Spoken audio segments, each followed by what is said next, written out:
നാവികസേന പിടികൂടിയ 36 സൊമാലിയൻ കടൽക്കൊള്ളക്കാരുമായുള്ള കപ്പൽ മുംബൈ തീരത്തെത്തി. MV റൂവൻ എന്ന ചരക്ക് കപ്പൽ തട്ടിയെടുത്തവരാണ് കസ്റ്റഡിയിലുള്ളത്. കടൽക്കൊള്ളക്കാരെ മുംബൈ പോലീസിന് കൈമാറും. ശ്രീനാഥ് ചന്ദ്രൻ മുംബൈയിൽ നിന്ന് കൂടുതൽ വിശദാംശങ്ങളുമായി. ശ്രീനാഥ്, ഇനിയുള്ള നടപടിക്രമങ്ങൾ അതെങ്ങനെയായിരിക്കും? മറ്റു വിശദാംശങ്ങൾ.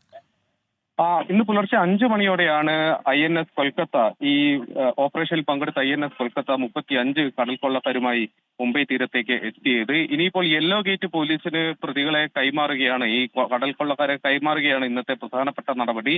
അതിനുള്ള ഒരുക്കങ്ങളും ഇവിടെ പൂർത്തിയായിട്ടുണ്ട്.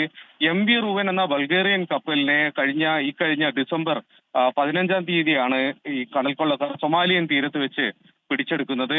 പിന്നീട് കപ്പലിന്റെ നിയന്ത്രണം പൂർണ്ണമായി അവർ ഏറ്റെടുത്തു. 17 ജീവനക്കാരെ ബന്ദികളാക്കി മാറ്റി. പിന്നീട് ഇന്ത്യൻ നാവികസേന രംഗത്തിറങ്ങുകയും INS കൊൽക്കത്തയും INS സുഭദ്രയും ഒപ്പം തന്നെ നാവികസേനയുടെ എയർക്രാഫ്റ്റുകളും ഡ്രോണുകളും എല്ലാം രംഗത്തിറക്കി നടത്തിയ ഓപ്പറേഷനായിരുന്നു. ഈ മാർച്ച് മാസം 15-ാം തീയതിയാണ് ഈ കപ്പലിനെ മോചിപ്പിക്കാൻ വേണ്ടി കഴിഞ്ഞത്.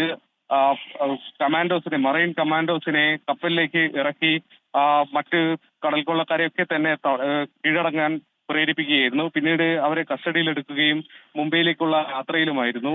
ഇന്നിപ്പോൾ രാവിലെ 5 മണിയോടെ അവരെ മുംബൈയിലേക്ക് എത്തിച്ചിട്ടുണ്ട്. പോലീസിന് കൈമാറുകയും ചെയ്യും. ഏതാണ്ട് 40 മണിക്കൂറോളം നീണ്ടുനിന്ന സാഹസികമായ ഒരു ഓപ്പറേഷന് ശേഷമാണ് കടൽക്കൊള്ളക്കാരെ പിടികൂടാൻ കഴിഞ്ഞത്.